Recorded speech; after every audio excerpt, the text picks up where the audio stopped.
אירופה, ייצג את ישראל באליפות אירופה בגרמניה. תודה רבה בנות. לא בכל יום זוכים בני נוער להיפגש עם מנכ"לים מובילים במשק כדי לקבל מהם טיפים כיצד להתפתח בעולם העסקים. באכסניית נורדיה שליד נתניה מתקיים מחנה קיץ ייחודי שמפגיש נערים ונערות מכל העדות והדתות ונותן להם את הכלים להפוך בעתיד לאנשי עסקים. כתבתו של אריאל נוי. מנהיגות עסקית צעירה. זהו הנושא של מחנה קיץ ייחודי שמתקיים באכסניית נורדיה ליד נתניה. בפעילות המיוחדת נערים ונערות נפגשים עם מנכ"לים מובילים במשק ובה לומדים איך להפוך לקרישים בעולם העסקי הגדול. מנהיגות עסקית צעירה זה ארגון חברתי שמלווה בני נוער במשך 3 שנים, נותן להם כלים מעולם המצוינות והמנהיגות ודואג שבעתיד כשהם ירצו להגשים חלומות הם יוכלו. מאמינים שהפעילות של מנהיגות עסקית צעירה, שהיא לתת כלים לילדים של היום, ישפיעו לטובה על המנהלים של העתיד, על העולם העסקי של פעם. משהו מרגש שאף בני נוער לא יכול לחלום בהזדמנות הזאת ואני מקבלת אותה.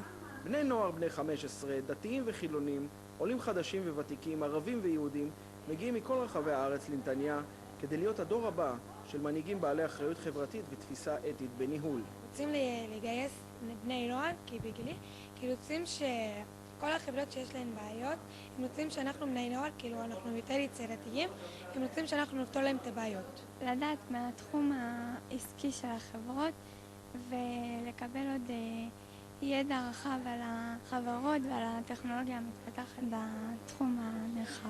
והם לומדים אותנו על בעיות כאילו בחברות ועוזרים לנו, כאילו נותנים לנו את האפשרות לעזור להם ולתת להם רעיונות לפתח כל מיני דברים שעזרו לחברה עצמה. נפגשים פה בני נוער מכל הארץ, רקעים רב תרבותי, עולים חדשים ותיקים, ערבים ויהודים ביחד במחנה. יש המון חברות עסקיות שנרתמו למאמץ ומלוות את הבני נוער האלו לאורך התהליך, נותנים להם הזדמנות. בני הנוער מהווים מעין חברת ייעוץ לחברות. בשנה הבאה כל קבוצה כזאת, 15 יישובים בישראל, חוזרת ליישוב שלה ומקימה פרויקט חברתי למען הקהילה. הצעירים מיישמים את הידע והכלים אותם קיבלו במהלך המחנה וכבר חולמים על תוכנית עסקית משלהם. אני רוצה להיות מורה לאנגלית ואני חושבת לפתוח עסק כאילו של מורות לאנגלית יכולות ללכת לילדים בבית וללמד אותם. אני רוצה להיות מנהלת גדולה ובפרויקט הזה הם נותנים לי את הכלים וכל העזרים בכדי לנהל ולהיות גדולה בעתיד.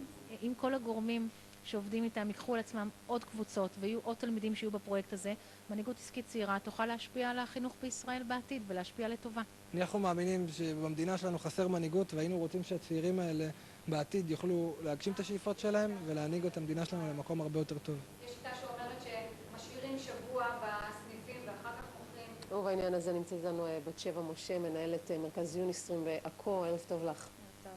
ראית את הכתבה? באמת אפשר לחנך ילדים להיות מנהיגים ויזמים? בהחלט. אני חושבת שהיום בדור שלנו שבני נוער רואים דמויות שצומחות מישהו